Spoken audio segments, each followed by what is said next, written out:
I'm John Polomarchuk. I'm the lead cinematic environment artist on God of War 3. The cinematic artists are responsible for taking the art that we have existing in the game and generally making cinematics out of it. Environment artists only will build the world that you'll see, so they'll be building rocks and architecture and things like that. The way you go about building the environment art versus the character art is quite a bit different. Environment art uses a much more tiling, textures, and things like that, and character art is very one-off, specific, high-res. The way cinematics start off is there's a story that's written by the writers of the game. There's the script that we follow, and then when we establish the need for a cinematic, the animators will block it out. We don't really use storyboards. They'll just block it out in Maya in 3D. It'll go through a few iterations and then eventually be approved by the game director, and they'll send it off to us and we make it into a full-on cinematic. So we are basically trying to recreate ancient Greece.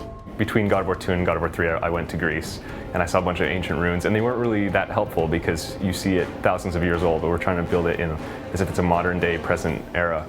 And what it comes down to is we're merging a few elements from Roman mythology and Greek mythology to come up with our own God of War spin on what the Greek mythology was. Working on the PlayStation 3, the technology requires much more manpower. So just to give you a little bit of perspective, for the cinematics, the cinematic environment team on God of War 2 was one person. And now we've grown to 8 people this time around, and that's just because the game's bigger, there's more story, more cinematics, and just the amount of effort that is required to get those pretty graphics on the screen is much greater. So my favorite cinematic probably in the game would be the opening intro. And it starts off all the way down in Hades and you're flying all the way up and you see the Titans climbing up. It just shows you the epic scale of the world that we've created.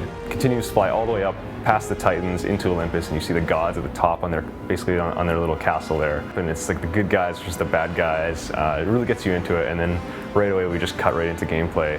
And that cinematic really served to help tie the story from the second game into the third one, and then just jump you right into the third game and have at it with Kratos. So this is one of the cinematics we did for the game called the Poseidon intro, and it's when we first show Poseidon in the game. This video right here is what the cinematic animators would pass off to the cinematic artists. As you can see, it's very bare bones. They block out the camera. The artist will go in, take this rock, and for example, we'll make it explode, add special effects and everything for the engine. We'll res up the detail for anything that's closer to the camera. Then we see Zeus and Poseidon. And then we definitely go in and we layer everything up.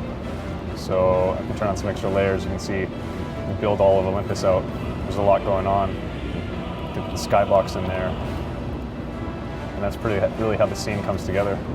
I'd say my proudest moment in God of War 3 was the Icarus Ascent levels from the E3 demo so far, because that's been released publicly, and there's always that shot at the very end when you're charging at the Titan, and it kind of really dialed that in, and then all of a sudden it just cuts to the God of War 3 logo, and everyone who ever watches that, they're always like, oh, how does it end? How does it end? And you know, there's a lot of time and effort put into just dialing that in perfectly to make it that epic cliffhanger right at the end of the demo.